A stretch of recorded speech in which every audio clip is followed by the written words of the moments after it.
Silakan buat kodak.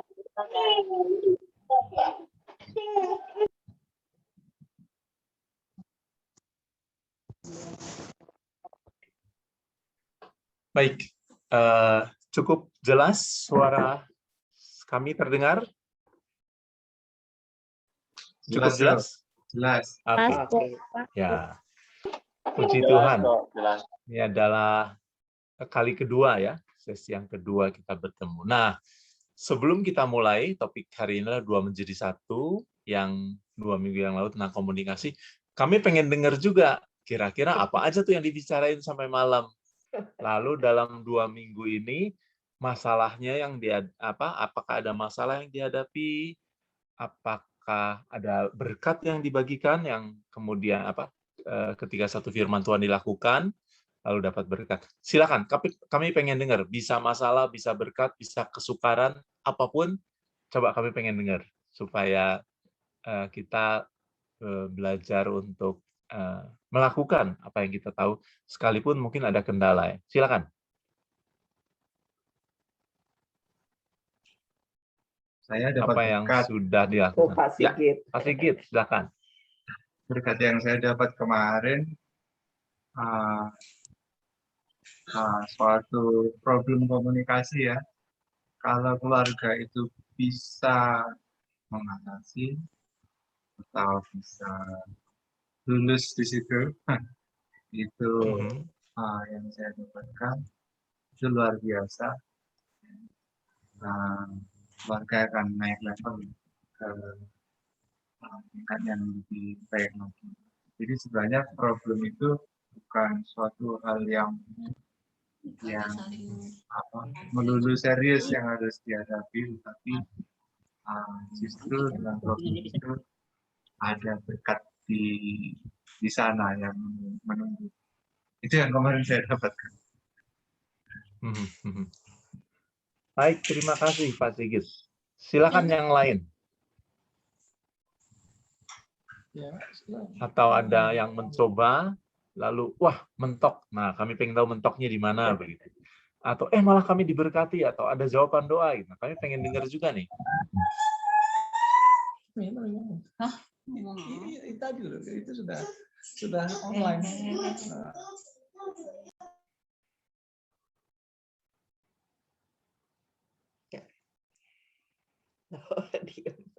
Bukan saat teduh, sekarang lagi sharing.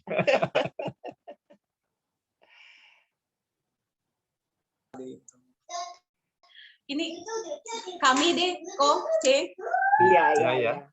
Kami tuh sebenarnya yang kami bicarain sampai malam tuh sebenarnya bisa dibilang hal-hal yang nggak terlalu penting ya.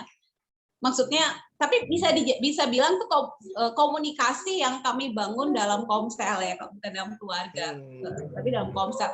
Artinya memang karena pandemi kami juga jarang ketemu seperti dulu gitu, yang bisa setiap minggu, seminggu beberapa kali, karena selain hari Minggu pasti ada rapat A atau PD, macam-macam lah. Tapi ini kan, jadi saya rasa yang kemarin itu bentuk dari komunikasi kami aja gitu. Kalau dalam keluarga, kalau di keluarga kami nih, keluarga kecil kami ini,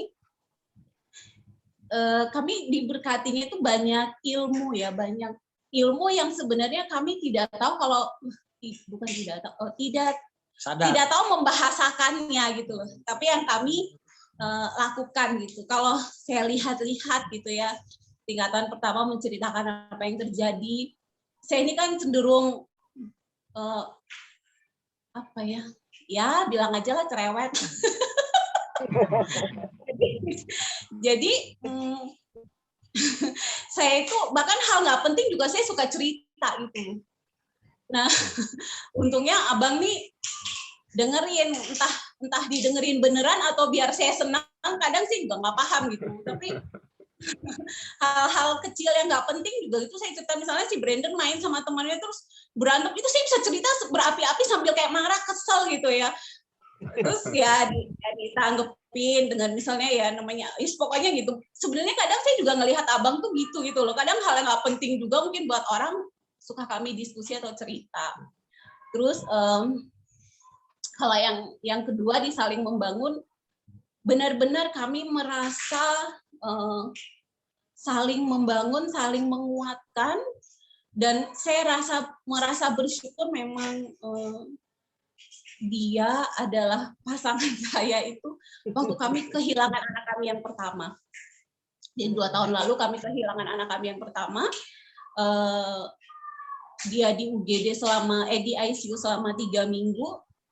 Bang Peter tuh waktu itu kerjanya di Gersik. Dari waktu itu belum ada tol yang menghubungkan Malang dan Gersik. Jadi kalau PP naik mobil tuh sekitar 3 jam lebih. Naik mobil atau naik bis 3 jam lebih. Dan dilakukannya tiap hari PP karena saya bilang saya tidak akan sanggup stay sendiri di rumah sakit gitu. Saya merasa kalau ada abang di sebelah saya itu kekuatan saya itu kayak penuh gitu loh. Jadi setiap abang harus berangkat kerja itu saya merasa tenaga saya waktu itu cuma 50% gitu loh. Walaupun teman-teman di gereja itu selalu support kami dengan ada di situ bersama kami pagi, siang, malam ya. Mereka gantian menemani kami 24 jam.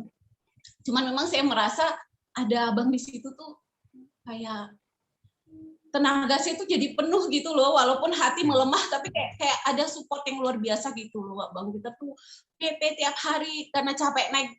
Saya coba Bang Peter naik mobil sendiri tapi capeknya nyetirnya, akhirnya memutuskan naik bis aja biar bisa tidur ya. Jadi merasa sangat bersyukur ada dia di sebelah saya. Terus kalau yang keempat saling memperingatkan, mungkin buat wanita lain itu enggak sih, mungkin saya bukan merasa berbeda ya, enggak gitu. Maksudnya gini, saya tipenya kalau tidak setuju memang saya ngomong gitu loh. Jadi kalau Bang Peter, saya nggak setuju dengan apa yang abang lakukan, saya kan ngomong gitu. Nah abang juga begitu ke saya sebenarnya, sama-sama aja. Cuman memang sebisanya kami tidak lakukan di tempat umum. Kalau itu hanya hal-hal kecil yang bisa dibuat bercanda, nggak apa-apa kita lakukan di tempat umum. Tapi kalau itu misalnya saya lihat bakal melukai harga dirinya sebagai laki-laki, ya saya tahan setahan-tahannya sambil kesel, tunggu sampai di rumah baru gitu ya. Jadi kadang orang melihat sepertinya kami itu tidak punya masalah, sepertinya. Tapi tidak loh, sebenarnya tidak. Banyak beda pendapat, bukan masalah beda pendapat mungkin dalam banyak hal. Tapi kami memang tipenya gitu, saling kalau nggak setuju tuh baik. Kadang tuh cuman ngomongin masalah negara yang nggak penting gitu bisa sampai debatnya panjang gitu ya. Kadang saya bilang udah nggak penting banget ini, saya bilang gitu. Atau kadang ngomongin masalah pelayanan, atau kadang juga saya kayak misalnya Bang Peter khotbah gitu terus bukan misalnya ya, pasti pada tahu waktunya panjang kelamaan gitu ya. Itu saya sudah gelisah gitu, saya bisa di belakang udah yang gitu karena gimana gitu, walaupun saya tuh pernah dibilang sama Kak Mirna ya, kami sempat di PA-kan sama Kak Mirna juga sama Mas Lukas, saya tuh pernah dibilang gini, Ci tahu nggak Kak siapa soal istrinya Bang Robin siapa? Kak Jibet itu, Ci, kalau Bang Robin khotbahnya panjangan, dia cuek aja santai. Aduh, saya kok nggak bisa ya, rasanya orang semua melihat pada saya gitu. Jadi kalau sudah sampai rumah, kami suka diskusi, Pi, tadi itu kayaknya gini gitu. Saling kasih masukan lah. Memang bersyukurnya kami bisa terbuka sampai saya. Tapi bukan berarti kami sudah jauh lebih baik ya. Kami punya satu kekurangan yang saya pikir sampai sekarang ini bukan tidak terselesaikan ya. Tapi gimana? Kalau proses. Jadi gini, kalau kami beda pendapat gitu, pasti misalnya berakhir dengan emosi gitu ya. Nggak ada yang minta maaf nih jadinya. Diam-diaman. Tapi kami nggak pernah diam-diaman sampai lebih dari sehari sih. Seingat saya sih nggak pernah gitu ya. Diam-diaman gitu terus nanti soalnya kan pasti ada saja yang membuat kami ngomong. Misalnya ayo makan ya. Atau abang nanya baju, karena abang ini kebiasaan mandi baju disiapin, semuanya disiapin gitu ya. Jadi bajuku mana, tetap aja harus ngomong kan jadinya gitu. Jadi memang nggak, jadi akhirnya hubungan itu membaik sendiri tanpa minta maaf. Cuman saya tuh kadang pengennya gini, kalau abang tuh salah minta maaf kok, jangan seakan-akan nggak terjadi apa-apa gitu loh. Saya tuh benar-benar benar-benar kesel gitu kan. Jadi kalau udah kayak gitu, misalnya abang udah nanya bajuku mana, saya suka gini, minta maaf dulu, saya suka gitu. Akhirnya kan suasana jadi mencair kan, jadinya abang bilang ya udah aku minta maaf deh. Sebenarnya bukan gitu sih, maunya tuh kalau salah ya udah saya minta maaf gitu. Sebenarnya saya juga ada pemakluman karena memang abang tuh dari keluarga Batak yang mungkin jarang gitu loh bilang maaf dan lain sebagainya gitu. Cuman kadang saya tuh pengen ada pengakuan gitu loh. Itu sih kalau sharing dari kami gitu ya. Itu aja, jangan dilanjutkan, jadi kayak khotbah sesi 1, sorry loh ya. Sorry, kalau Ibu dari suku apa, Bu? Kalau saya, gini, orang tua saya itu kan berasal dari Ambon sebenarnya. Saya lahirnya di Ambon, terus kami tinggal di Timor Leste karena orang tua saya tugas sana, terus kami pindah di Malang. Nah, sebenarnya gini, agak heran ya, kenapa sih orang Ambon tapi tidak berkata-kata kasar. Cerewet beda sama kasar ya Bapak Ibu. Tidak berkata-kata kasar gitu, karena memang dari kami kecil orang tua saya itu saya tidak berada di lingkungan Ambon yang notabene semua tahu bahwa bicaranya kasar. Dan orang tua saya memang bicaranya tidak kasar gitu, dan kebun binatang tuh tidak biasa di rumah kami. Jadi saya ingat betul waktu kakak saya mengucapkan salah satu kebun binatang itu, dan ibu saya langsung ngambil cabai dimasukin ke mulutnya. Mungkin waktu itu cabai itu yang terbaik ya, karena saya melihat sendiri saya jadi takut kan ya. Jadi memang kami tidak terbiasa begitu. Cuman kalau kayak nyampaikan pendapat mungkin karena apa ya, karena memang begitulah, saya biasa menyampaikan pendapat saya gitu di rumah. Jadi ya begitulah kurang lebih jadi orang Ambon yang agak beda mungkin ya. Oke. Baik, terima kasih ya. Senang sekali mendengar berkat dari Bapak-bapak, Ibu-ibu. Nah, baik. Jadi kita berdoa lagi. Ya, bebas. Oke, kita berdoa dulu sebelum masuk dalam firman Tuhan ya. Bapa, kami berdoa untuk sungguh kami boleh mengerti bukan sebatas pikiran kami, tetapi hati dan roh kami boleh mengerti, menikmati, mendalami, menghidupi apa yang firman Tuhan katakan, mereka bukan lagi dua, melainkan satu. Kami bersyukur untuk apa yang boleh kami capai, apa yang boleh kami dengar 2 minggu yang lalu, dan minggu ini kami mau belajar untuk sungguh kesatuan yang ada dalam rencana-Mu itu boleh terwujud dalam hidup kami di dalam keluarga pada saat ini, sementara kami masih hidup di dunia ini. Terpujilah nama-Mu, berkati hamba-Mu yang berbicara, juga teman-teman yang mendengar, supaya kami dibangun oleh kuasa firman Tuhan. Dalam nama Bapa dan Putra dan Roh Kudus, kami sudah berdoa. Amin. Oke, saya coba share. Kita udah bisa share belum? Nggak tahu. Tolong saya bisa dikasih share ya. Sudah. Sudah bisa ya. Oke.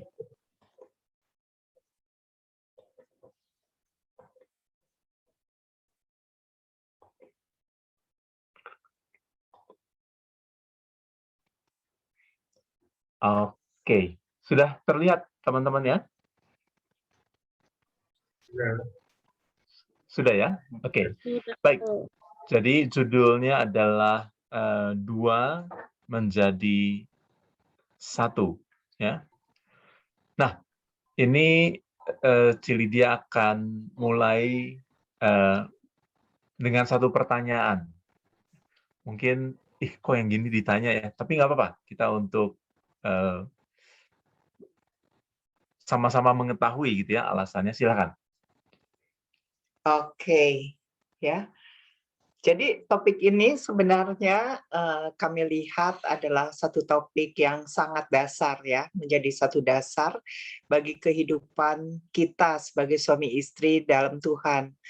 Ya, karena itu kalau kita perhatikan di dalam setiap acara pemberkatan pernikahan, pasti ayat yang berhubungan dengan dua menjadi satu ini ya, bagaimana seorang laki-laki akan meninggalkan ayahnya dan ibunya, dan kemudian bersatu dengan istrinya ini, itu selalu dibacakan.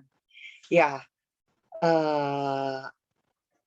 saya berharap bahwa itu bukan hanya sekedar ritual ya dalam satu upacara pernikahan, tapi bagaimana kita mempraktekkan bahwa kita yang tadinya satu pribadi masing-masing ketika kita masih single, kemudian kita masuk di dalam satu pernikahan, kita tuh benar-benar bisa melebur dengan pasangan kita. Nah, karena itu, ya karena topik ini adalah topik yang sangat mendasar gitu ya untuk hubungan dalam pernikahan, karena itu kami menanyakan satu pertanyaan yang sangat mendasar juga gitu ya, yang berhubungan dengan pribadi masing-masing. Pasti setiap kita mempunyai alasan masing-masing ya kalau ditanya, mengapa Anda menikah? Nah, saya ingin dengar nih dari yang tadi belum berbicara. Kalau kali ini karena tidak berhubungan dengan tema, dengan pembicaraan kita 2 minggu yang lalu, jadi siapapun yang baru bergabung sekarang silakan menjawab. Silakan. Pasangan suami istri juga mungkin jawabannya berbeda, nggak masalah ya. Di sini tidak ada benar dan tidak ada salah. Tinggal kita membagikan aja, ya, menjawab aja pertanyaan ini. Mengapa waktu dulu kita mengambil satu keputusan untuk menikah? Silahkan, siapa nih ya? Kalau nggak ada yang yang membagikan, nanti saya tunjuk, berarti harus siap-siap. Oke, gimana Pak Roni? Kami ingin mendengar menurut Bapak. Dan Ibu. Dan Ibu, ada juga ibunya di situ kan ya? Silakan tolong dibuka dulu suaranya.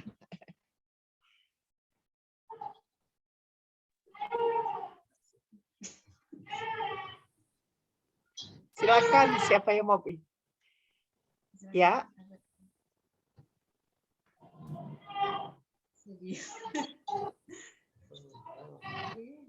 Nggak apa-apa, Bu. Nggak ada benar salah. Oh gitu ya? Iya.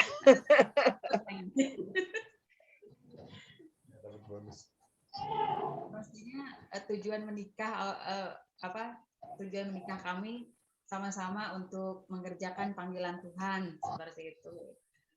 Terus karena salah satunya itu, terus waktu itu karena memang kepepet juga sih. Apa kok tambahannya? Silakan. Boleh Bapak bantu. Si Ibu agak kesukaran. Takut nanti salah. Supaya saling melengkapi, silakan saya. Oke. Ya, terima kasih ya. Jadi berarti untuk mengerjakan panggilan Tuhan dan juga supaya saling melengkapi. Oke, terima kasih Bapak dan Ibu Roni ya. Sekarang siapa nih ya? Siapa Pak? Sekarang kalau gitu satu lagi deh. Ya udah Pak Sigit aja, Pak Sigit bagaimana Pak? Saya ingin menikah karena pengen punya teman. Pengen punya teman. Terima kasih Pak untuk kejujurannya. Kalau Ibu bagaimana Bu?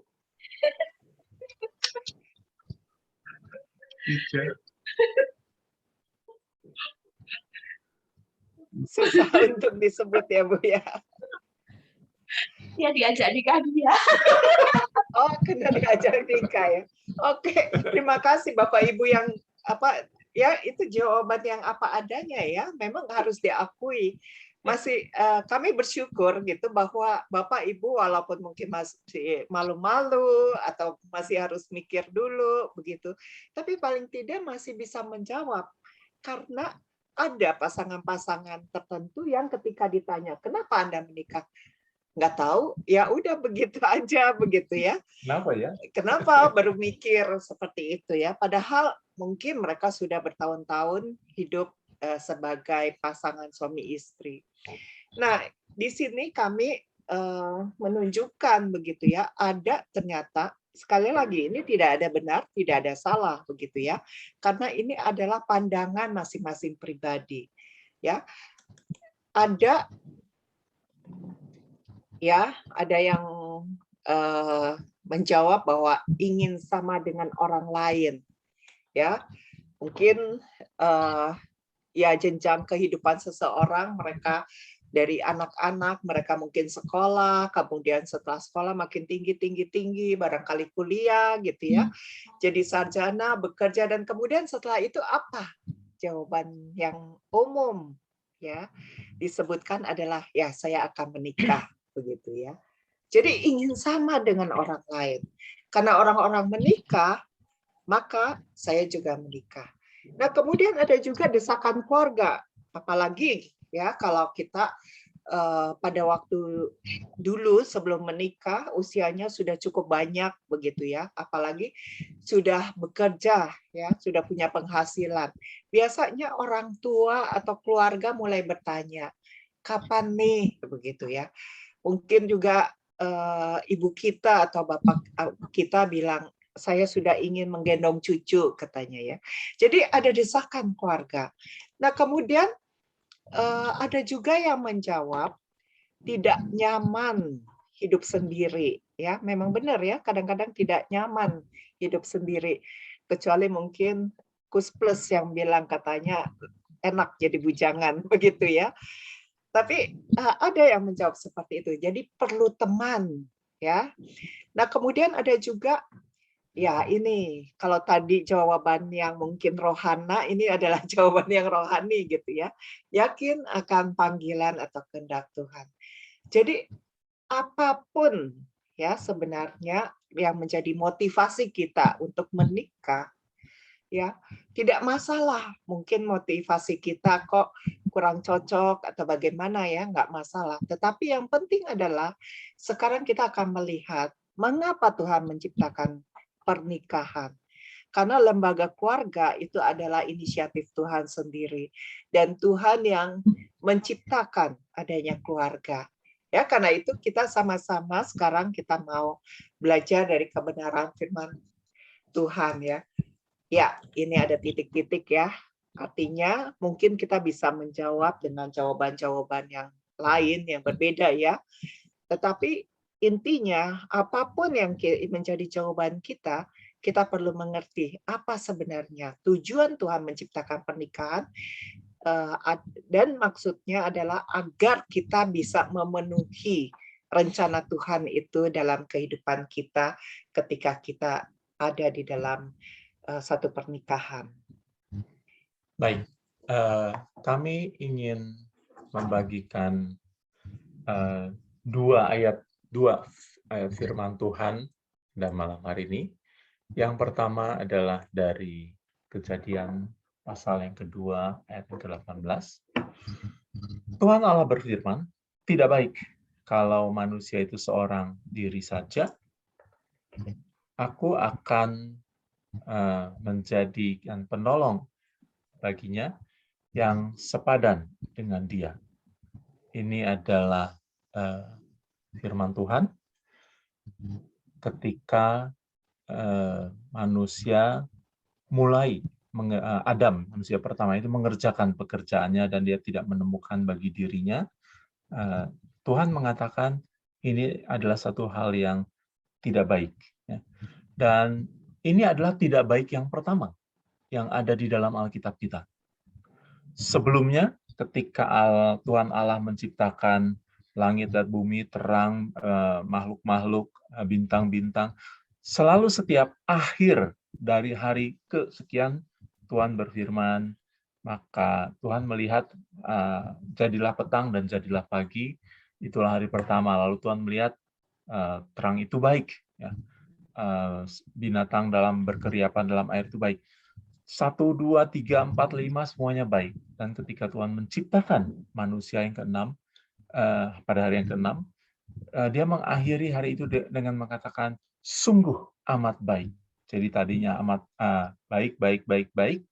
Yang ke-6 sungguh amat baik. Kenapa? Karena Tuhan sudah menciptakan manusia, dan Alkitab kita katakan laki-laki dan perempuan diciptakannya dia. Nah,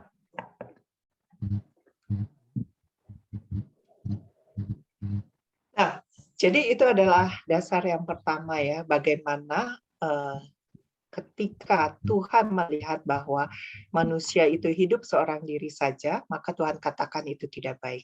Dan sekali lagi itu bukan hanya sekedar berbicara tentang manusia itu akan merasa kesepian kalau dia tinggal sendiri gitu ya.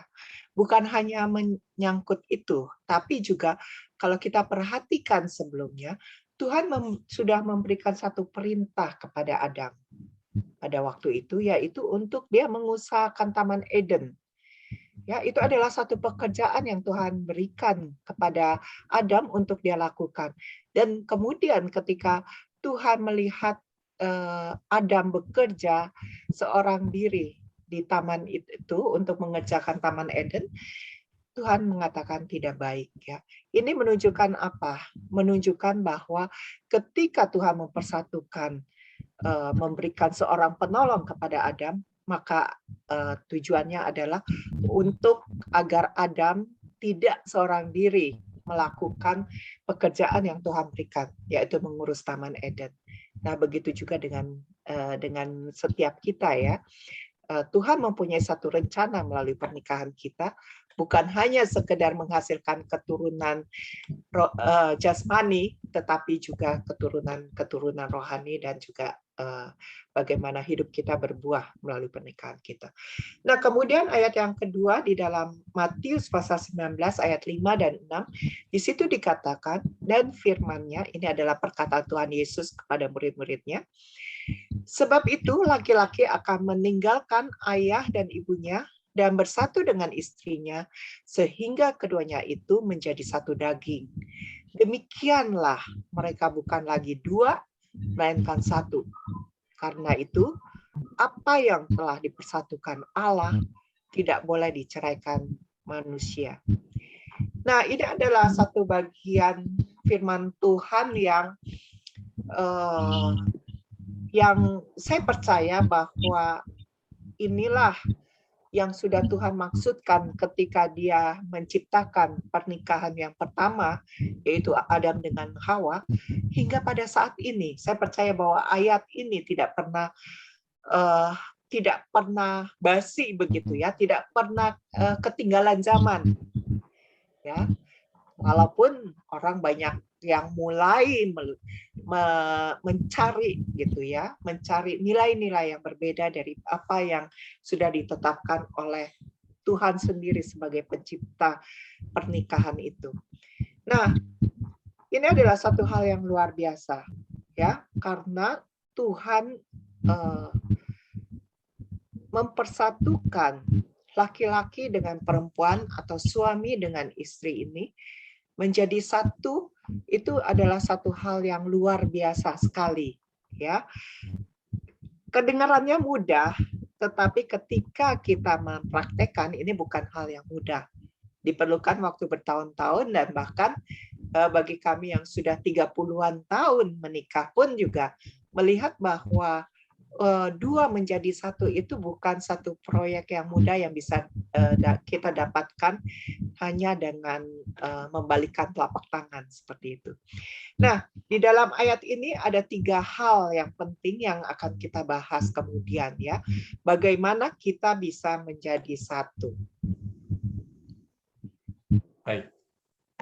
Hal pertama yang dikatakan oleh ayat itu, dan itu ada ayatnya di Kejadian, tapi kemudian dikutip oleh Tuhan Yesus, kita ambil kutipannya yang di Matius tadi, dikatakan adalah seorang laki-laki akan meninggalkan ayahnya dan ibunya.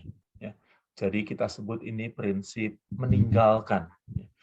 Terutama di ayat itu dikatakan seorang laki-laki meninggalkan ayahnya dan ibunya. Kami percaya bahwa hal yang sama juga berlaku untuk pasangannya. Artinya, kalau seorang laki-laki tidak meninggalkan ayahnya dan ibunya, sama buruknya atau sama demikian hal akan terjadi juga kendala yang ada kalau ternyata seorang wanita atau istri tidak meninggalkan ayahnya dan ibunya. Nah, jadi inti dari ayat bagian pertama ini adalah kita sebut prinsip meninggalkan. Ya. Apakah itu berarti meninggalkan secara fisik? Bisa jadi, ya. Artinya tidak lagi bersama-sama. Dalam beberapa hal ada kendala-kendala yang cukup menyulitkan, sehingga misalnya orang tuanya sudah tua atau tinggal satu atau tinggal sebelah gitu ya, misalnya ayahnya sudah meninggal atau ibunya sudah meninggal, tidak ada yang menunggu, entah anak paling kecil misalnya, sedemikian sehingga kalau secara fisik ditinggalkan, ibunya atau ayahnya yang tinggal sendirinya akan kepayahan. Tetapi paling tidak dalam hal keputusan, dalam hal memimpin keluarganya, maka seorang suami atau seorang laki-laki harus menjadi kepala dari keluarganya, dan dia tidak boleh bergantung kepada orang tuanya, ayahnya atau ibunya dalam memimpin keluarga dia. Jadi prinsip meninggalkan artinya biarlah si suami ini menjadi pemimpin di rumahnya, dan bagi seorang perempuan atau istri, biarlah keluarganya itu menjadi masa lalu, dan sekarang dia menjadi bagian kelengkapan dari suami, dan bersama suaminya membangun satu keluarga yang baru. Oke. Ya, kemudian prinsip yang kedua, ya, kalau kita berbicara bagaimana suami dengan istri dapat bersatu, ya, dua pribadi yang mungkin memiliki latar belakang yang begitu berbeda, kepribadian yang berbeda, pria dan wanita pun sudah cukup banyak perbedaannya, ya. Nah, bagaimana mereka bisa menjadi satu, ya? Setelah mereka bisa meninggalkan ayah dan ibunya, maka firman Tuhan katakan mereka menjadi satu. Jadi laki-laki itu menjadi satu dengan istrinya. Nah, ketika kita berbicara tentang menjadi satu ini, maka ini mencangkup, ya, ini ada satu pertanyaan, dalam hal apa saja? Ya, dalam segala hal. Ya, nanti kita akan bahas lebih dalam lagi tentang poin ini, bagaimana seorang suami bisa menjadi satu dengan istrinya, atau seorang istri menjadi satu dengan suaminya. Dalam hal apa saja. Ya, nanti kita akan coba bahas dengan lebih detail, dan juga kita melihat beberapa hal praktis yang bisa kita lakukan dalam hal ini. Ya, inilah menjadi bagian utama ya dari judul kita hari ini, dua menjadi satu. Nah, tapi sebelum itu kita lihat hal yang ketiga yang terjadi, meninggalkan ayahnya dan ibunya menjadi satu dengan istrinya, dan keduanya menjadi satu daging. Ya. Di sini satu daging ini beberapa tahun pernikahan kami berpikir, kami diajar satu daging ini berbicara tentang persetubuhan. Memang betul setelah menikah, maka keduanya suami dan istri itu melakukan hubungan badan, hubungan suami istri. Nah, tetapi sampai satu hari saya menyadari bahwa artinya lebih daripada sekedar persetubuhan atau hubungan seksual, tapi menjadi satu daging itu artinya adalah tidak lagi terpisahkan, dan kalau sampai terpisahkan, dua-duanya akan koyak. Nah, ini ada satu cerita tahun 2011 ya. ada satu kejadian di rumah kami itu kekurangan air, ada satu masalah begitu. Nah, saya pikir ada pipa paralon yang mampet begitu ya. Jadi saya coba goyang-goyang. Nah, apa mau dikata? Rupanya goyangnya terlalu seru. Lalu ada satu pipa yang vertikal begitu ya, muncul dari tanah. Lalu saya goyang-goyang, oh, patah. Ya, waduh. Kalau patahnya itu cukup jauh dari tanah lantai, kita tinggal beli sambungannya, murah. Nah, ini masalahnya adalah putusnya itu pas di sambungan yang pertama, dan yang kedua, sambungannya itu hanya sekitar 2 atau 3 cm muncul dari lantai. Artinya apa? Yang mau disambung tidak bisa karena sudah pas di sambungan begitu. Yang kedua, kalau dibelikan soket yang baru pun tidak pas karena memang sudah patahnya pas di situ, dan mau cari bagian lebih dalamnya lagi harus bongkar lantai. Nah, ini satu urusan besar. Nah, karena masih ada sisa patahan itu, saya datangi satu toko besi langganan kami. Saya berpikir sampai hari itu bahwa ketika orang menyambung pipa paralon itu seperti orang ngelem ini ya, apa perangko dengan amplop atau apa begitu ya. Jadi kalau dikasih pelarut nanti bisa lepas perlahan-lahan. Jadi saya datangi toko besi, saya tanya, "Pak, saya punya masalah gini, bisa nggak jual nggak di toko besi ini pelarut yang kalau saya masukkan ke bagian pipa dengan sambungannya itu pelan-pelan itu nanti meresap, saya bisa cabut." Waduh, si pemilik toko ini ketawa cukup keras, bilang, "Wah, Pak, nggak akan bisa, Pak." Dia bilang. "Kalau Bapak lakukan itu, Bapak cabut pasti patah." Jadi dia saya kasih usul, dia bilang, "Bapak beli aja soket yang lebih besar, jadi ada pipa, ada soket, patah di situ, belikan soket yang lebih besar, dan Bapak amplas salah satu, ya, entah yang dalam yang akan jadi dalamnya diamplas atau yang baru beli diamplas supaya masuk. Nah, Bapak pakai lem yang baru, itu udah paling aman." Nah, saya ikuti, betul akhirnya tidak harus membongkar lantai. Tapi hari itu saya belajar ketika dua menjadi satu, itu menjadi satu daging, satu kesatuan, saya baru belajar hari itu. Bedanya lem paralon itu, pipa PVC itu dengan perangko dan amplop begitu ya. Itu ketika kita oleskan lemnya ke bagian yang dalam, ke bagian yang luar, maka itu dia melelehkan sebagian dari pipa yang dalam, dan dia melelehkan sebagian juga dari soket yang luarnya, dan ketika itu dimasukkan, ditunggu cukup 1 atau 2 menit saja, keduanya itu menjadi satu. Lelehannya itu menjadi satu dan tidak terpisahkan lagi. Itu sebabnya kalau teman-teman yang pasang pipa PVC, 1 menit, 2 menit ditunggu, bisa langsung dipakai. Ya, tidak perlu menunggu kering, karena memang dia sudah meleleh sebagian ketika diberi lemnya itu, yang dalam, yang luar, langsung jadi. Tetapi ketika itu coba koyak, cabut, dipisahkan, maka besar sekali kemungkinan keduanya patah atau minimal salah satu patah. Jadi dari situ saya mengerti bahwa ketika Tuhan mengatakan keduanya itu menjadi satu daging, adalah kalau suami istri yang sudah dipersatukan Tuhan itu coba dipisahkan dengan alasan apapun, maka terjadi satu kerusakan, koyak, yang Tuhan tidak kehendaki. Nah, firman itu lengkap ya, prinsip meninggalkan, menjadi satu dengan istrinya, dan keduanya menjadi satu daging. Hari ini, karena topik kita 2 menjadi satu, kita akan fokus pada bagian yang kedua, yaitu dalam hal apa suami istri ini menjadi satu. Itu yang akan kita bahas hari ini. Baik.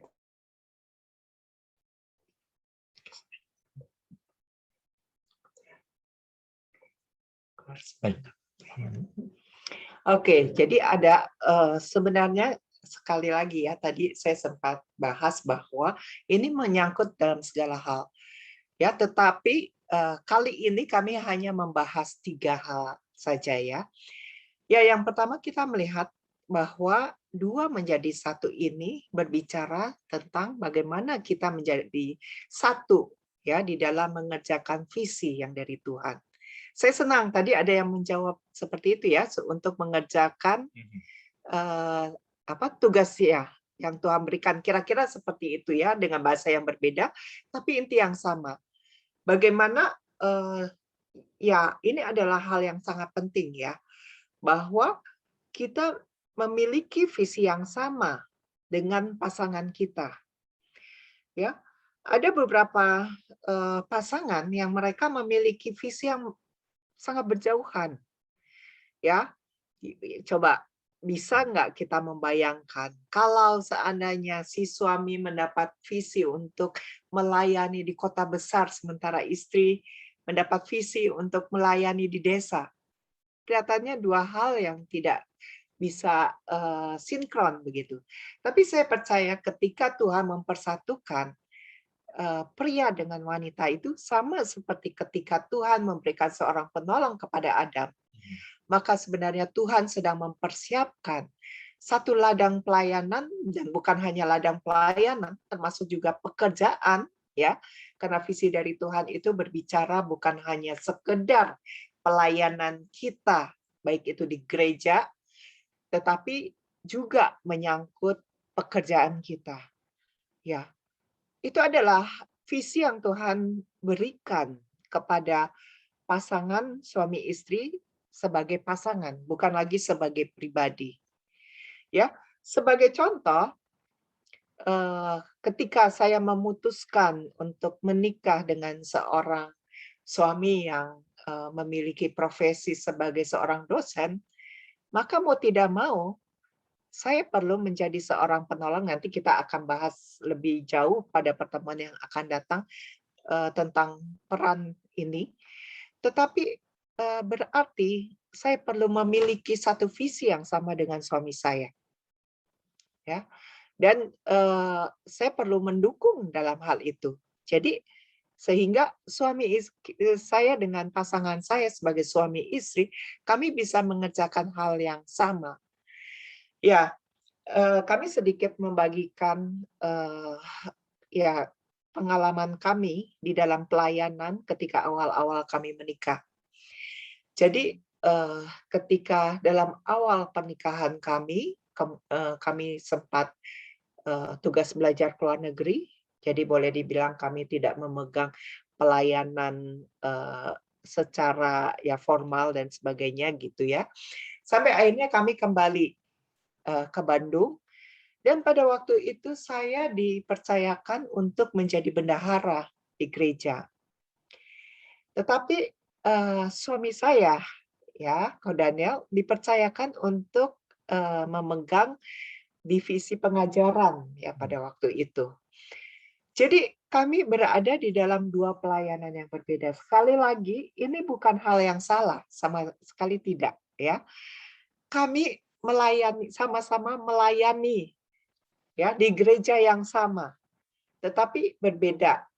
Bentuk pelayanan yang sangat berbeda. Saya sebagai seorang bendahara, pekerjaan saya tuh lebih banyak berhubungan dengan benda mati ya, dengan uang-uang begitu ya. Sementara sebagai seorang yang bertugas di dalam pengajaran, Ko Daniel mungkin lebih banyak ya dia mempelajari Alkitab, kemudian mungkin baca-baca dan sebagainya. Itu dua dunia yang berbeda.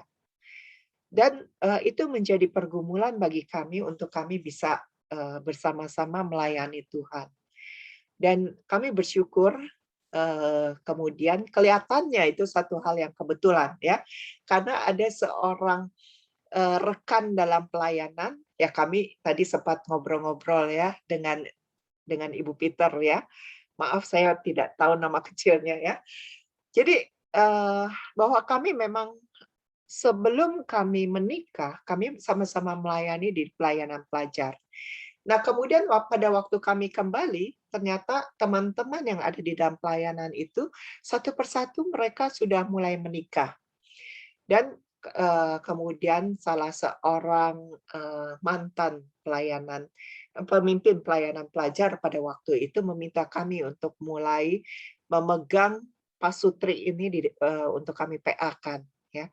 Dan kemudian ya kami mulai gitu ya, mulai memegang beberapa pasangan suami istri, pasangan muda ini, dan kami PA-kan gitu ya dengan bahan-bahan tentang kehidupan keluarga seperti itu. Dan itulah menjadi satu awal untuk kami terjun di dalam pelayanan keluarga. Kami menemukan ya satu visi yang sama yang bisa kami lakukan dalam hal pelayanan. Itu kami sama-sama melayani keluarga-keluarga, dan itu yang kami lakukan pada saat ini. Ini adalah satu contoh. Saya percaya bahwa Tuhan bekerja secara khusus, secara unik untuk setiap pasangan. Ya, jadi sekali lagi Tuhanlah yang memiliki baik itu pelayanan maupun juga visi ke depan melalui pekerjaan ataupun apapun juga yang kita lakukan.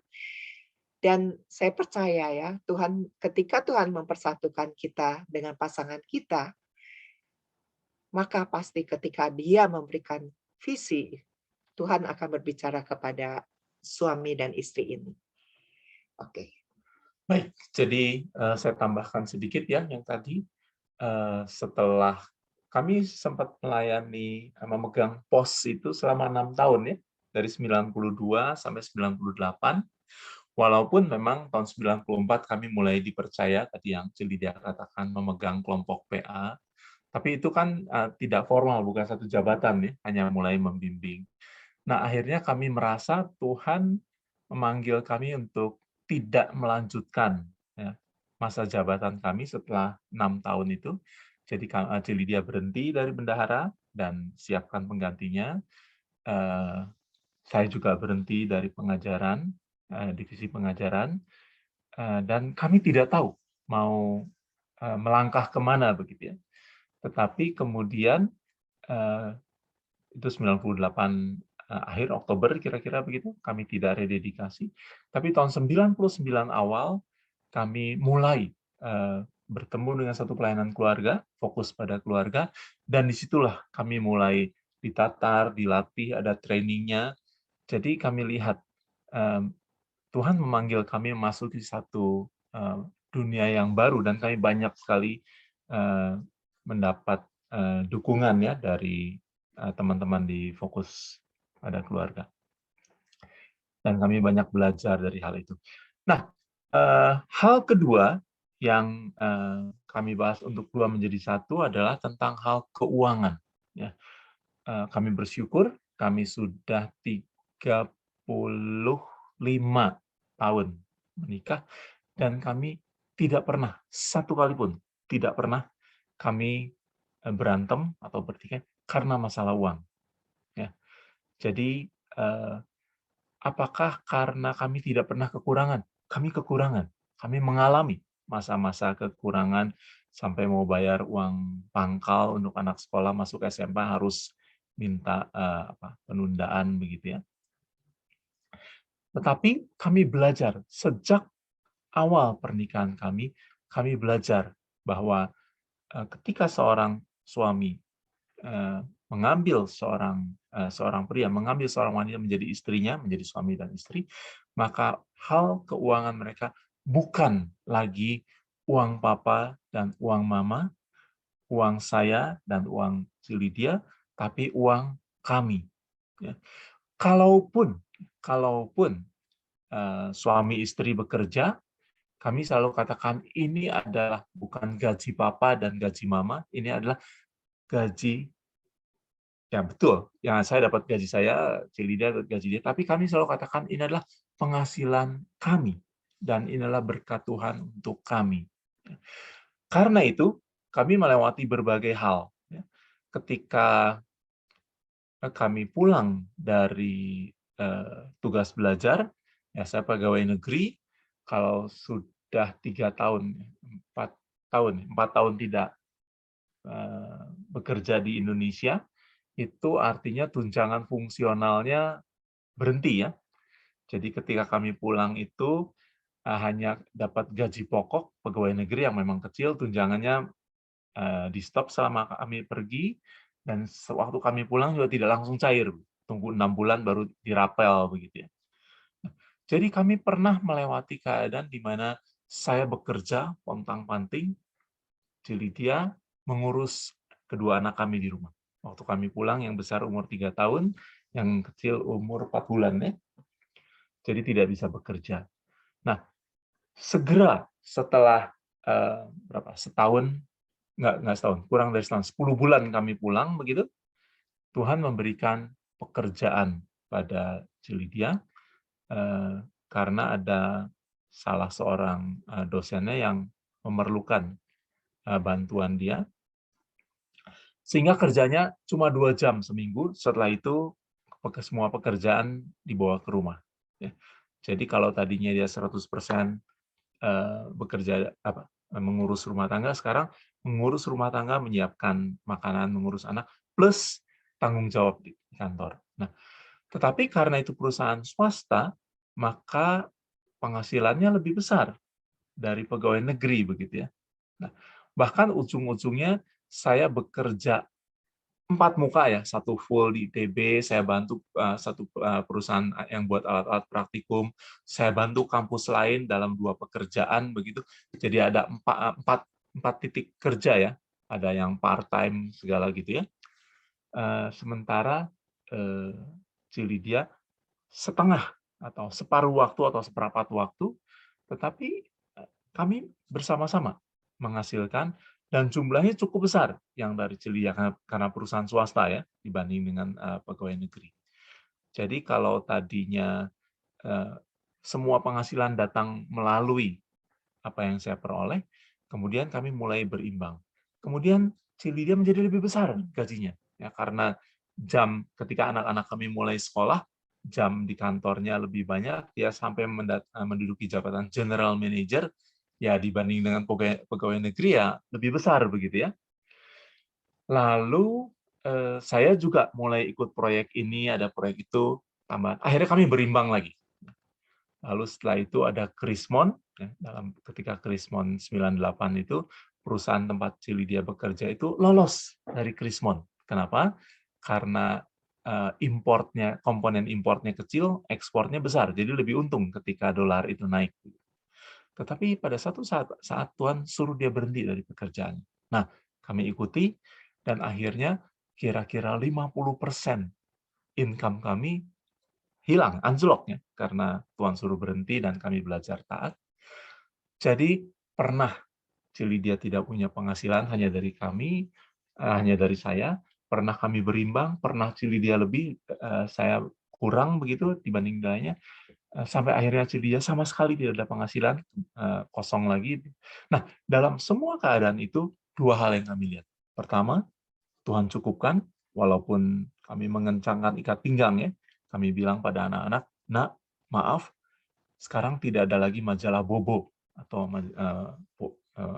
Bobo bocil ya, Bobo kecil, karena kami sangat pas-pasan." Tetapi yang kedua kami belajari, kami tetap tidak pernah bertikai dalam hal keuangan. Kenapa? Kuncinya adalah karena kami menganggap dan kami memandang keuangan kami adalah satu. Kalaupun saya menghasilkan lebih besar atau lebih kecil, bukan berarti saham saya lebih besar atau lebih kecil. Tetapi itu adalah berkat Tuhan untuk kami, dan kami belajar untuk mencukupkan diri dengan apa yang ada pada kami. Ya. Sampai akhirnya Tuhan ya memberikan penghasilan tambahan dari sini dari sana, dan ya keuangan kami bisa bertambah baik. Baik, jadi kami belajar untuk bagaimana 2 menjadi 1 juga dalam hal keuangan. Kami kenal seorang pelayan Tuhan yang ketika dia menikah, mereka memilih untuk pisah harta. Ya, suaminya pengusaha, jadi mereka buat ininya pisah. Ya, kami tidak sependapat dengan. Kami memandang bahwa suami istri adalah satu. Kalaupun suami atau istri mengalami kerugian, ya kita doakan supaya dalam kesukaran itu pun Tuhan memberi jalan keluar. Baik. Kemudian poin yang ketiga adalah dalam menghadapi keluarga besar ya. Jadi sekali lagi ya, 2 menjadi 1 itu berarti bahwa kita bisa melihat keluarga besar, baik itu dari pihak suami kita ataupun dari pihak istri kita, itu juga termasuk keluarga besar bagi kita juga ya. Jadi jangan pertentangkan ya antara keluarga kamu dengan keluarga saya, ya, karena mereka adalah keluarga besar kita. Nah, kemudian juga dalam ketika menghadapi ya apakah itu orang tua ataupun mertua, maka kita perlu memiliki sikap yang sama, ya. Jadi kami melihat bahwa ya masalah konflik di antara keluarga inti dengan keluarga besar itu seringkali terjadi, ya. Jadi bagaimana kita bisa menghadapi yang seperti itu? Ya, kami melihat bahwa kami sepakat bahwa untuk dalam hal yang boleh dikatakan sifatnya menegur gitu ya, sesuatu yang berhubungan dengan keluarga asal saya begitu, maka sayalah yang akan menghadapi mereka. Sekali lagi, saya menghadapi mereka sebagai perwakilan dari keluarga kami. Jadi segala keputusan dan segala boleh dibilang kebijakan keluarga kami gitu ya, pandangan kami itu adalah ya pandangan saya dengan suami saya gitu ya. Nah, tetapi ketika kita ingin melakukan sesuatu yang baik begitu ya, maka seringkali kami lakukan secara bertukaran gitu ya. Jadi ketika orang tua kami ya ibu ya, terutama pihak ibu masih ada ya, baik ibu mertua saya maupun ibu kandung saya masih ada hingga saat ini. Jadi kami mengambil keputusan untuk memberikan pemberian kepada mereka gitu ya, kepada ya pihak baik dari keluarga Ko Daniel maupun keluarga saya. Nah, beberapa kali kami lakukan secara bersilangan begitu ya. Jadi saya memberikan beberapa kali saya berikan itu kepada ibu mertua dan begitu juga Ko Daniel berikan kepada ibu saya. Dan ya kami menunjukkan kepada mereka gitu ya bahwa kami adalah satu. Ya. Sehingga pada waktu yang lalu ya, Ko Daniel lakukan itu memberikan kepada ibunya, kemudian ibunya berkata, "Kamu jangan sering-sering memberi uang pada saya. Nanti gimana kalau Lilia tahu?" Ya. Ini adalah satu gambaran karena pengertian yang ada pada orang tua kita mungkin agak berbeda gitu ya dengan prinsip yang Alkitab yang firman Tuhan ajarkan untuk kita lakukan. Nah, kemudian dia jelaskan bahwa ini adalah keputusan kami. Jadi sekali lagi, jangan ragu-ragu untuk kita menyatakan kepada keluarga besar kita ya, dan juga bahkan kepada dunia bahwa kita satu. Begitu juga ketika kita berhadapan dengan anak-anak kita, ya, jangan ya ini berbicara tentang parenting mungkin itu akan ada satu sesi khusus tentang itu. Tetapi perlu ada kesatuan di antara ayah dan ibu, walaupun mungkin kita berasal dari keluarga, ya bukan mungkin lagi ya, pasti kita berasal dari dua keluarga yang sangat berbeda dengan pola asuh yang juga berbeda, tapi bagaimana kita bisa menyatukan itu sehingga kita membuat keluarga kita menjadi satu keluarga yang baru dengan segala peraturan, segala tradisi yang baru juga. Oke. Nah, hal berikutnya adalah kita mencoba memperinci kira-kira apa saja sih yang bisa merusak atau menghambat persatuan atau hal dua menjadi satu di dalam keluarga ini. Oke, nah yang pertama adalah kalau ada dosa, dosa itu menghambat baik hubungan kita dengan Tuhan dan juga hubungan kita dengan pasangan. Apakah itu dosa masa lalu dan juga dosa masa kini. Camkan bahwa dosa itu perlu dibereskan. Kami melayani beberapa keluarga yang ketika mereka masih pacaran menjelang pemberkatan pernikahannya, mereka sudah melakukan hal-hal yang seharusnya mereka tidak boleh lakukan, ya, tidak sampai persetubuhan, tapi menjurus ke arah situ. Dan mereka coba menyembunyikan hal ini dari hamba Tuhan yang memberkati pernikahan mereka. Ternyata, ya setelah berapa tahun menikah, tidak sampai 10 tahun setelah menikah, maka hal itu menjadi hal yang sangat merusak, sangat merugikan. Jadi, pesan kami adalah, kalau ada kesalahan, baik ketika masih seorang wanita masih sendiri, pria masih sendiri, atau ketika mereka mulai berpacaran sebelum menikah, tolong, itu adalah satu hal yang perlu dibereskan, entah dengan gembala, entah dengan pembimbing. Dan kalau juga ada dosa masa kini, itu juga hal yang merenggangkan, yang mempersulit kesatuan itu terjadi. Jadi ini adalah satu hal yang harus ditinggalkan. Kemudian yang berikutnya adalah luka. Ya, luka dalam ya baik itu emosi atau luka dalam batin kita begitu ya. Jadi kami melihat bahwa ini juga yang seringkali menjadi boleh dibilang kerikil gitu ya di dalam satu pernikahan yang mengakibatkan sulit ya suami dengan istri bisa bersatu. Ya, apakah itu luka masa lalu yang berasal dari keluarga asal, itu ada seringkali itu menjadi hal yang kemudian menghambat kita untuk bisa menyatu dengan pasangan kita. Ya,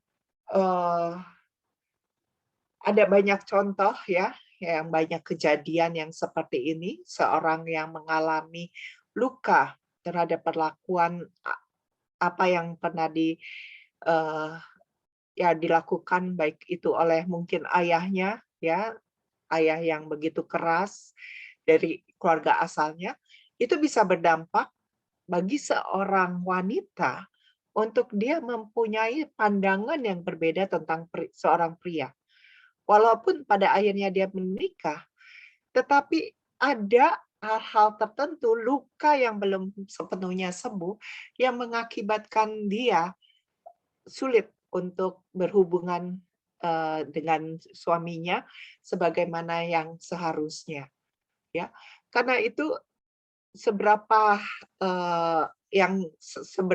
pun yang kita pikir luka yang pernah kita alami, kita menganggap itu sudah beres, kadang-kadang di alam bawah sadar kita itu juga seringkali terjadi, kemudian muncul, ya. Karena apa? Karena kita tidak membereskannya sebagaimana yang seharusnya. Ya, banyak sekali orang yang mengalami luka, kemudian ya ketika dia mengenal Tuhan, kemudian dia seperti mempunyai satu image ya bahwa kalau seorang yang sudah dalam Tuhan, maka dia tidak boleh lagi memiliki luka. Tetapi yang jadi masalah adalah ya dia tidak mengakui bahwa dia sebenarnya memiliki luka itu, begitu ya. Tetapi yang jadi masalah adalah sebenarnya luka itu masih tetap ada. Bagaimana bisa terlihat? Biasanya tuh terlihat dari kata-katanya, ya. Kata-katanya kenapa ya? Kok kata-katanya biasa tapi nyelekit begitu ya? Jadi sesuatu yang kemudian tidak enak diterima oleh orang. Biasanya itu adalah salah satu ciri bahwa kita sebenarnya memiliki luka yang belum kita bereskan. Ya, karena itu ada bagian setiap kita ya untuk kita mengakui setiap luka kita. Ya, kalau tadi kita berbicara tentang dosa, kita mengakui dosa kita supaya kita sembuh, maka kita juga perlu mengakui bahwa kita sebenarnya terluka. Dan saya percaya bahwa kasih Tuhan mampu untuk menyembuhkan setiap luka hati kita. Tetapi ketika kita justru menyembunyikan atau menyangkal, maka pemulihan itu tidak akan terjadi dalam diri kita. Ya, karena itu Bapak Ibu dan juga para pembimbing rohani, ketika seorang yang kita layani dia mengakui lukanya, maka bagian kita adalah kita menolong dia untuk dia menjadi sembuh. Ya. Sekali lagi, pengakuan ini akan menyembuhkan, dan itu sangat diperlukan. Ada satu ayat kita tidak baca hari ini dalam kitab Ibrani, dikatakan, marilah kita menanggalkan dosa dan beban yang begitu merintangi kita. Nah, kita bisa berlomba dengan tekun dalam perlombaan yang diwajibkan bagi kita. Dosa dan beban itu satu hal yang berbeda. Dosa adalah dosa, luka batin ini termasuk beban yang begitu menyereti kita sehingga kita tidak bisa berlomba dengan tekun. Dan dalam kehidupan keluarga, dua menjadi satu, hal itu pun merupakan satu gangguan. Jadi, mari kita bereskan. Dan saya percaya, kami percaya, bahwa di dalam Tuhan tidak ada dosa yang tidak bisa dibebaskan, keterikatan maksudnya, dan tidak ada luka batin yang tidak bisa disembuhkan. Mari kita maju dalam Tuhan. Nah, hal berikutnya yang menghambat juga adalah tentang latar belakang, macam-macam latar belakang ya. Tadi ada yang berasal dari suku yang berbeda, itu bisa, ya. Belum tentu pasti, tetapi bisa menjadi salah satu perbedaan latar belakang karena suku yang berbeda ini menjadi yang menghambat kesatuan di antara suami istri. Lalu pendidikan, tingkat pendidikan yang berbeda. Bukan berarti kita tidak boleh, ya, tetapi kita harus siap menghadapi kalau tingkat pendidikan berbeda, mungkin saja pola pikirnya pun akan berbeda. Kalau kami diminta membimbing adik-adik muda, kami tidak pernah mengatakan bahwa kamu si A sama si B. Begitu. Biasanya mereka sudah memutuskan dulu, baru datang. Dan kalau kami melihat ada perbedaan yang cukup kuat di antara mereka, apakah latar belakang keluarga, atau pendidikan, atau suku, atau ekonomi, kami selalu mencoba mengingatkan, kalau ini terjadi, siap atau tidak. Kalau ini terjadi gimana? Kalau misalnya keluarga pihak suami tidak menerima keluarga pihak istri, bagaimana? Intinya adalah supaya mereka mulai mendoakan itu dan siap menentukan sikap ketika itu terjadi. Nah, misalkan ada seorang suami atau seorang pria yang menikah dengan seorang wanita, yang satu ekonominya cukup mapan atau sangat mapan, yang lain sangat kekurangan. Dosa nggak? Nggak. Boleh nggak? Boleh. Tetapi ada kemungkinan bahwa kesenjangan ini akan menjadi sumber penghambat. Nah, biasanya itu yang kami ajak mereka mempersiapkan diri sebelum masalah itu terjadi. Jadi tujuan kita hari ini mengungkapkan adalah hal-hal apa saja yang mungkin bisa menjadi sumber hambatan. Iya, yang berikutnya adalah keterikatan pada keluarga asal. Ya, ini yang mengakibatkan seorang baik itu pria maupun wanita, mereka sulit untuk bernyatu dengan pasangannya. Ya, karena itu sekali lagi kita ingat firman tadi yang sudah kita baca tadi, maka laki-laki itu meninggalkan ayahnya dan ibunya dan dia bersatu dengan istrinya. Jadi salah satu persyaratan untuk kita bisa menyatu dengan pasangan kita adalah kita meninggalkan, ya, atau dengan kata lain kita tidak lagi terikat pada keluarga asal, ya. Jadi baik itu dalam hal finansial karena ada beberapa keluarga yang masih disupport gitu ya oleh keluarga asal atau diberikan fasilitas tertentu, itu tidak masalah, ya. Tetapi sekali lagi jangan sampai itu mengakibatkan suami dan istri keluarga yang baru ini, keluarga inti, tidak berani mengambil satu keputusan bagi kehidupan mereka. Ya, nah ini adalah beberapa hal yang dapat menghambat persatuan. Oke. Baik. Nah, bagian terakhir sekarang adalah kita masuk dalam tanya jawab, ya. Jadi silakan Bapak Ibu, kita stop dulu mungkin share screen-nya supaya bisa lihat wajahnya. Nah, silakan kalau ada yang mau ditanyakan, Setelah itu nanti ada proyek bersama. Silakan.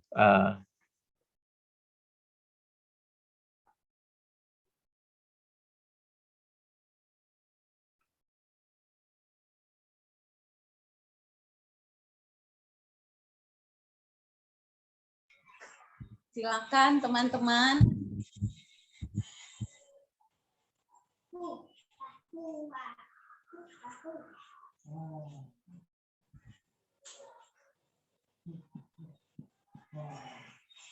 Sudah cukup jelas atau tidak ada yang jelas?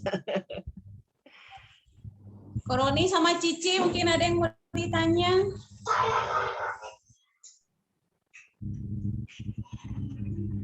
Mumpung gratis.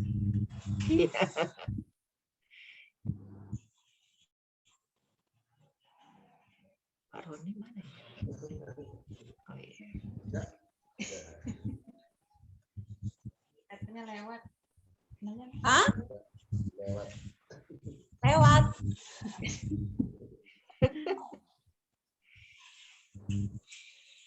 Peta mungkin pengantin baru, apa kabar? Ya. Puji Tuhan.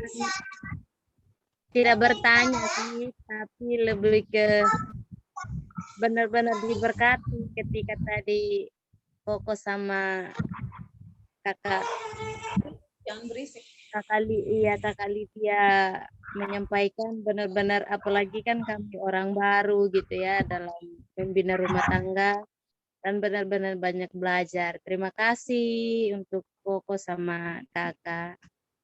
Sebelumnya saya minta maaf, suami lagi tidak enak badan, jadi dia lagi baring. Istirahat. Ya. Ibu di mana ini? Saya di Surabaya? Sumba, Koko. Di Di Sumba. Sumba. Oh. Di kota apa? Di Sumba Barat Daya, Waitabula. Kodi. Oh, Waitabula. Iya, Waitabula. Kodi. Kodi. Kodi ya. Oh Oh. ya, puji Tuhan.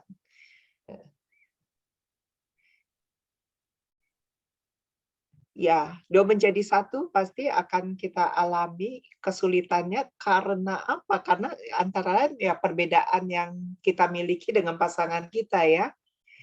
Nah, kalau kita bicara tentang perbedaan kan, wah itu satu sesi sendiri ya. Oke.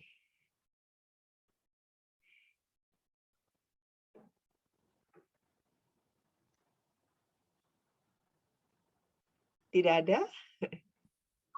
Yang senyum-senyum mungkin itu ada Ibu Dini dan Ibu Heti kayaknya senyum-senyum mungkin. Curiga pada lulus ini nggak ada yang nanya ini.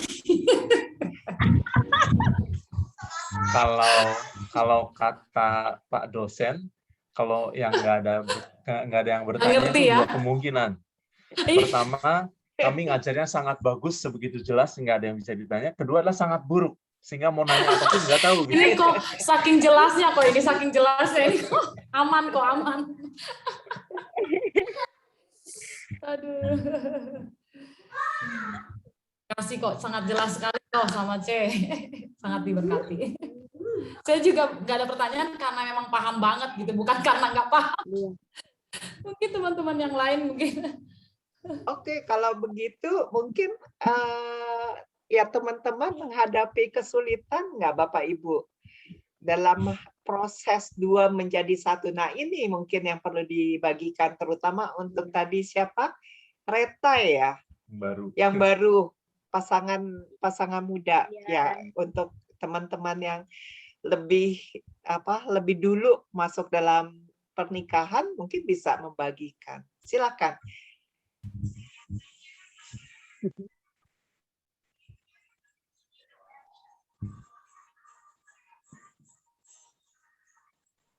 Mas Sigit mungkin sebagai yang paling lama dalam dunia paling senior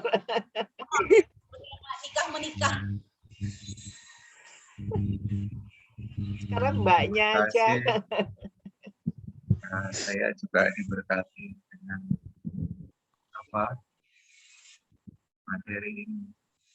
Cuman menggelitik bagi saya mungkin perlu checklist pertanyaan ya. Bagaimana skala kebersatuan kita masing-masing. Apakah kita sudah menjadi benar-benar menjadi satu sempurna begitu? Enggak boleh. Oh, Kamu tak pencet. jangan-jangan masih ada yang Kenapa menyalakan aja? Jangan aja ya biar ada nggak ada. Dah, ada nggak ada. mungkin itu. Biar ada. Maaf bang. Diklik. Ya, biasanya ada tesnya, Pak. Ada tes. Tesnya adalah ketika keluarga kita Dua, tiga. menghadapi masalah. Oh, Udah. Ya, macam-macam masalah. Saya percaya bahwa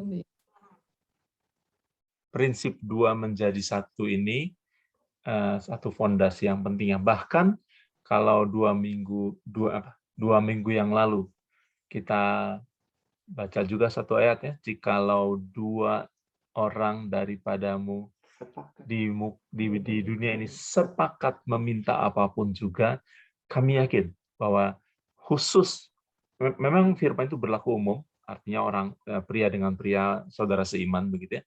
Tetapi ketika itu diterapkan dalam suami istri, ketika suami istri 2 menjadi 1 dan mereka berdoa meminta, saya percaya bahwa itu adalah satu hal yang luar biasa ya, kalau kita bisa hidup di situ. Jadi tesnya ya ketika pas ada masalah ya, bagaimana kita berdoa sepakat dan Tuhan menjawabnya.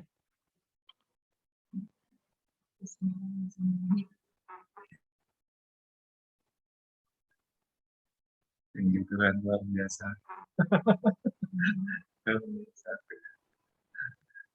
Amin.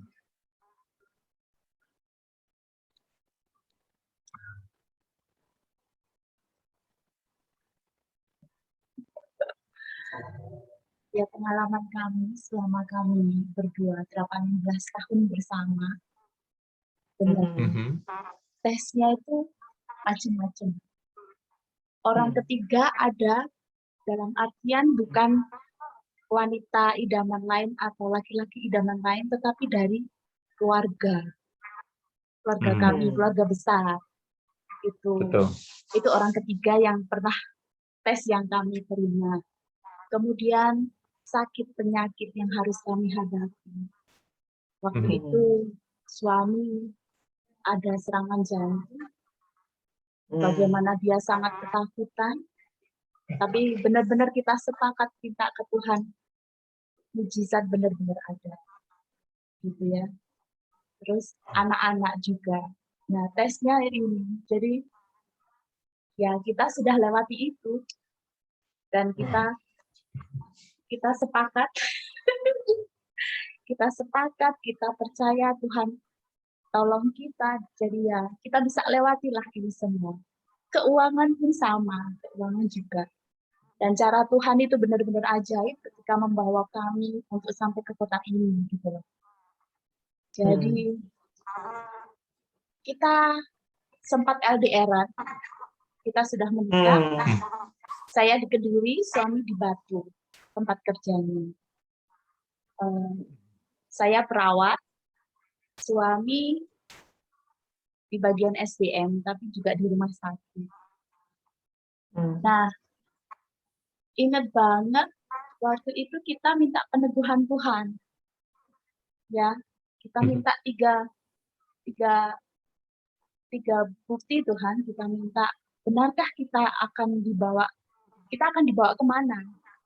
Yang pertama karena mbah saya itu yang dari bapak waktu itu masih hidup tapi kena stroke. Ketika itu dari pagi sampai malam itu sudah dibilang mau meninggal sama adiknya bapak gitu.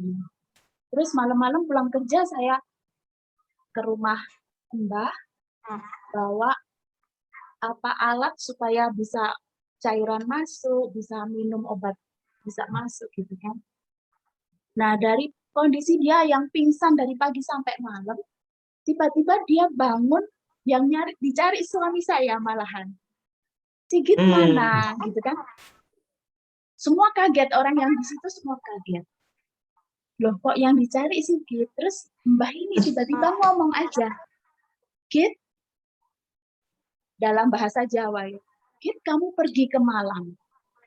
Kamu pergi ke Malang, nanti rezekimu tambah banyak, kamu diberkati. Intinya begitu. Kita berdua kaget. Loh, apa maksudnya ini? Gitu kan? Waktu itu memang suami mau resign gitu loh dari Kediri. Apa maksudnya? Kita cuma lihat-lihatan. Udah itu lewat gitu ya, itu lewat begitu aja. Kemudian ingat tahun berapa itu? Waktu Bang Leo ada Natal di Malang, Bang Leo datang. Kita didoain. Saya disuruh datang dari Kediri ke Malang. Cuma Bang Leo itu cuma bilang begini, tahun depan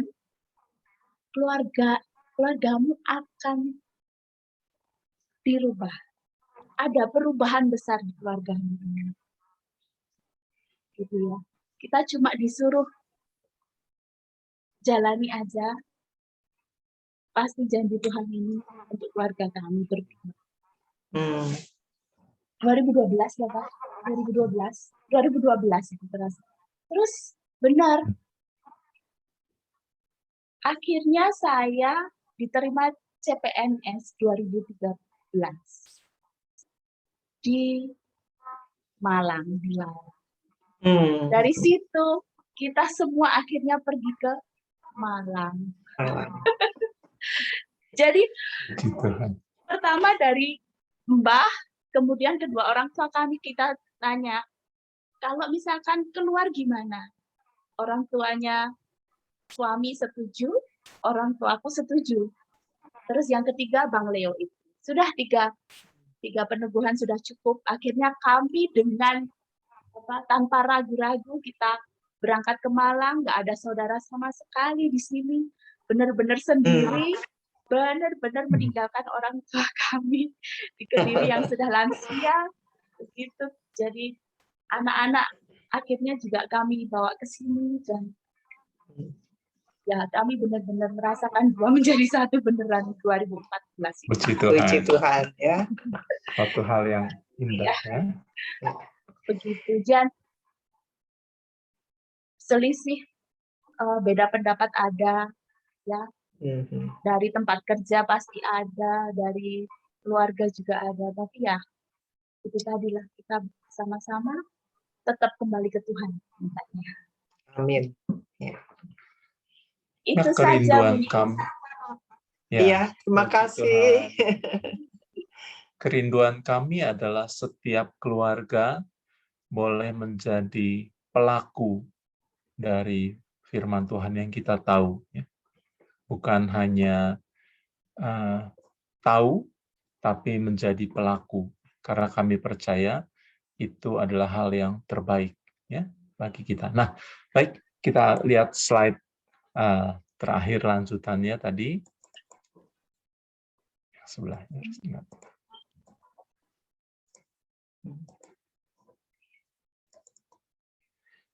Nah, kita ada proyek bersama. Jadi yang ikut hadir hari ini dapat PR ya, dalam jangka waktu 2 minggu sampai kita bertemu lagi nanti.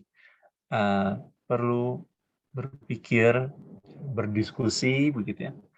Dalam hal apa Anda dan pasangan, ya, suami dan istri, perlu berubah agar dapat bersatu. Atau mungkin sekarang sudah cukup baik bersatu, dapat lebih bersatu padu lagi begitu ya, meningkatkan apa yang sudah baik. Dalam hal apa? Lalu usaha apa yang teman-teman bersama pasangan akan lakukan dalam 2 minggu ke depan? Maksudnya adalah untuk dipraktekkan. Ya. Kami belajar agar apa yang kami bagikan bukan hanya untuk pengetahuan, tapi satu untuk dihidupi, dicoba, diuji coba. Karena kami tahu, karena kami percaya, firman Tuhan itu terbuka untuk pengujian. Ya. yang tadi Bapak dan Ibu Sigit ya bagikan satu contoh bagaimana penyertaan Tuhan. Tapi jangan biarkan kita hidup dari contoh orang lain. Yuk kita hidup dari contoh hidup kita sendiri, dan itu jadi warisan nanti bagi anak-anak kita juga ya, bagi jemaat kita. Baik, jadi ada proyek bersama ya. Dalam hal apa Anda dan pasangan perlu berubah? Misalkan, oh kami ternyata dalam hal keuangan masih jalan sendiri-sendiri, ada uang papa dan uang. Nah, dalam 2 minggu keputusan apa yang akan diambil? Atau dalam hal, entahlah, dalam hal anak, dalam hal pekerjaan, mungkin tadi ada yang masih LDR begitu ya, long distance relationship. Nah, apapun, karena kami tahu Tuhan itu baik dan Dia ingin kita semua sampai pada kebaikan yang tertinggi. Tapi kalau kita betah tinggal di sini, nanti kita nggak maju-maju. Kami pengen, yuk bersama kita maju. Oke, sudah pas jam 9. Kecuali ada pertanyaan yang desak, kami mohon diri supaya teman-teman bisa berunding lagi sampai larut. Sampai lowbat. Sampai lowbat. Gimana? Ada yang mendesak?